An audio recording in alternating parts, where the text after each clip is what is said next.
এই ভোট দেখিনি। 95, 97, 98% ভোট আমি জীবনে দেখিনি। সবসময় জানবেন 10% ভোট কোনোদিন পড়ে না, সেটা কাল পড়েছে। এবারের ভোট ডাকতে হয়নি, যে আসুন ভোট দিন বলতে হয়নি। যারা পরিযায়ী শ্রমিক বাইরে যায়, 10,000 থাকলে 3,000 আসে, 7,000 আসে, সবাই চলে এসছে। এটা কি এসআইআর আতঙ্কে? 100 বার মমতা ব্যানার্জির জন্যে। মমতা ব্যানার্জি এসআইআর যা করেছে, তৃণমূল দল যা করেছে, BLO 2 কাদের ছিল? তৃণমূলের। ব্লকে ব্লকে নিয়ে গেছে, বয়স্ক লোকরা কারা নিয়ে গেছে? তৃণমূল নিয়ে গেছে। সুপ্রিম কোর্ট কে গেছিল? অভিষেক আর দিদি গেছিল। 240টা সিট বলে রাখলাম।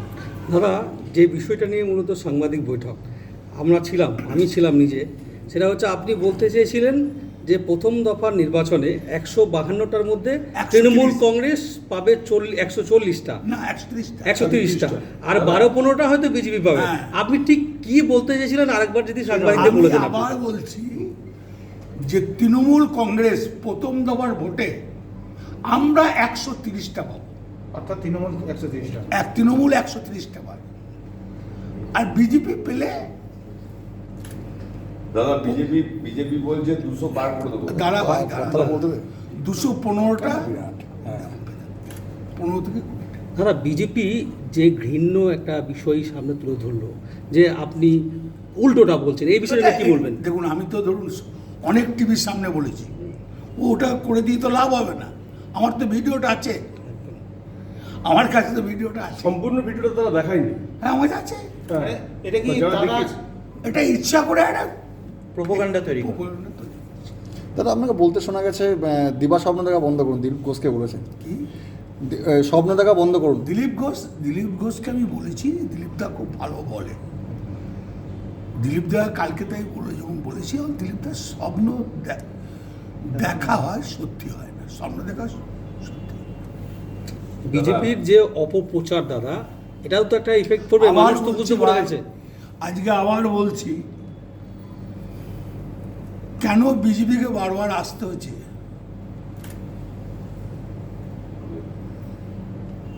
আমি বোধহয় বীরভূমের সব থেকে হায়েস্ট ভোট জিতবো নলাটি। এই যে বারবার কেন্দ্রের বিভিন্ন একদম প্রধানমন্ত্রী থেকে স্বরাষ্ট্রমন্ত্রী সকলেই আসছে, দেখুন, সে আসতেই পারে, তাদের দল আছে, তারা আসতে। কিন্তু পশ্চিমবাংলার জন্য কি করেছে?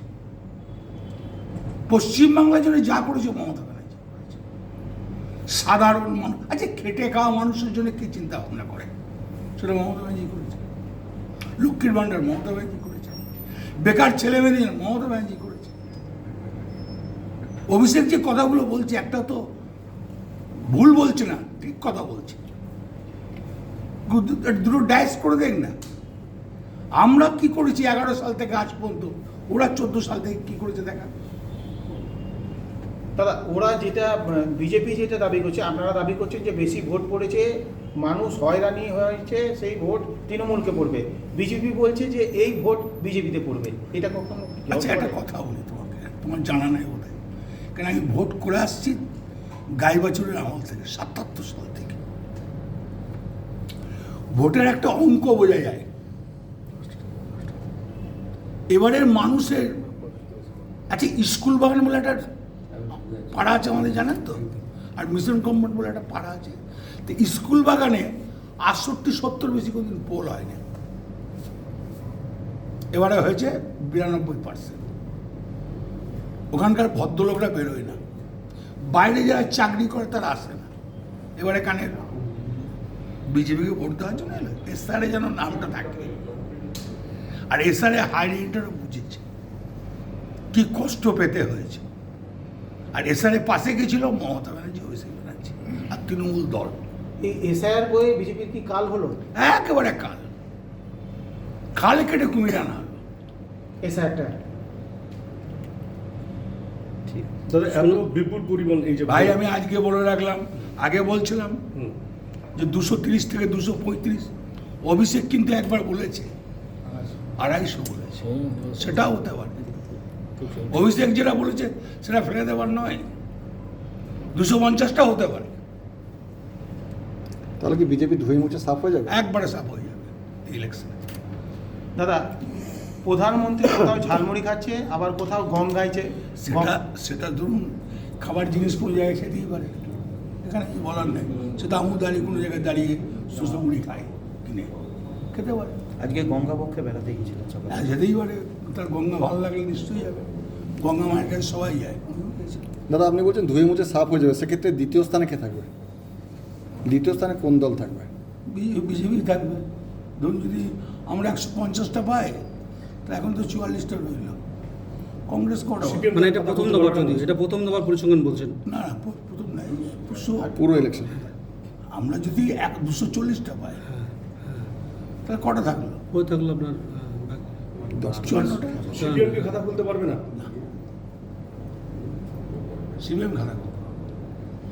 দাদা বীরভূমে 11টা বিধানসভা কেন্দ্র, আপনি বলেন নলহাটি সবচেয়ে বেশি লিড দেবেন, 100 বাকি 10গুলো, বাকি 10টা আছে। আমি কেন বললাম সব থেকে বেশি পোল হয়েছে। হায়েস্ট পোল হয়েছে। বাকি 10টা আপনার একটু প্রেডিকশন কীরকম কীরকম? এখন আমি যেমন মৌরেশ্বর 30-35-এ জিতব, সাইতিয়া ও 35-এ জিতব, বোলপুর 60, শিউড়ি 20-22। বোলপুরে তো 90-এর উপর পোল হয়েছে। আমি তো বললাম 60টা কম নাকি, 60 কম নাকি লিড ওটা। শহরে কি লিড বাড়বে দাদা বোলপুরে? শর্ট লিড দেবে এবারে। দাদা প্রথম দফা ভোটে আপনার বাণী ছিল রয়্যাল বেঙ্গল টাইগার, দ্বিতীয় দফা ভোটে কি থাকবে? গোটা তো এই রয়্যাল বেঙ্গল টাইগার তো শুধু প্রথম দফাতে নয়, উত্তরবঙ্গ আর বীরভূম আর মুর্শিদাবাদ তো রয়্যাল বেঙ্গল টাইগার নয়, গোটা বেঙ্গলকে নিয়ে রয়্যাল বেঙ্গল টাইগার। তিনজনই বেঙ্গল। ঝাম মারবে তাহলে? হ্যাঁ, তাও মেরে দিয়েছে, পাল্লা আছে সব দূর দূর দূর দূর করে।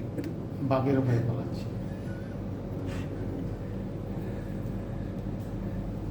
ঠিক আছে। সব মিলিয়ে নির্বাচন নিয়ে কি বলবেন দাদা? কি নির্বাচন? পুরো নির্বাচন প্রক্রিয়াটা যেভাবে হলো কি বলবেন? কিন্তু নির্বাচন করলো ইলেকশন কমিশনার, তার থেকে হাইরানি হয়েছে মোটর সাইকেল বন্ধ। এবার ধরো তোমার বউকে নিয়ে তুমি বাজারে যাবে, যেতে পারছো না। তোমার বাচ্চাটাকে নিয়ে কোনো জায়গায় যাবে, যেতে পারছো না। কিন্তু আমরা নিয়ম করি না, নির্বাচন কমিশন। এই হয়রানির জবাবে কি ব্যালট বক্সে 100 বার বাংলা বটে, বাংলাকে অপমান করা যায় না। বাংলা হচ্ছে মহা বুদ্ধিমানের জায়গা, বাংলার গুণীমানী লোকরা থাকে। দাদা, এবং দেশ স্বাধীনতা করার সময় আপনারা জানেন আমাদের রাজধানী ছিল কলকাতা, ভারতবর্ষে। বাংলার ভয়ে তুলে নিয়ে গেছিল দিল্লিতে ব্রিটিশ সরকার। এটাই হচ্ছে বাংলা। দাদা, বিজেপি নেতারা বলছে 200 সিট পাবে বিজেপি, এটা নিয়ে কি বলবেন? 200 সিট পেলে একদিক আমি বোলপুরটা ঘুরে দেবো। তার 4 তারিখ কি গান বাজবে, রবীন্দ্রসঙ্গীত না ডিজে? না, বাংলার ঐতিহ্য নষ্ট করা যাবে না। নজরুল, রবীন্দ্রনাথ, ওই স্কুলে আমি হেডমাস্টার ছিলাম।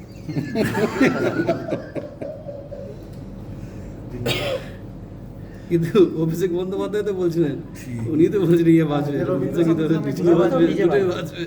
না, শান্তি- বাংলা একটা সংস্কৃতির শান্তিনিকেতনের জায়গা। সংস্কৃতি। শান্তিনিকেতন আছে, এখানে রবীন্দ্রনাথ আছে, রবীন্দ্রসঙ্গীতটা হলে ভালো হবে না?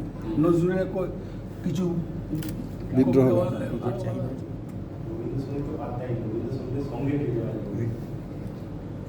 ঠিক আছে, হয়েছে? প্রচুর করে দিয়েছে। 8 মিনিট 35 সেকেন্ড চলো।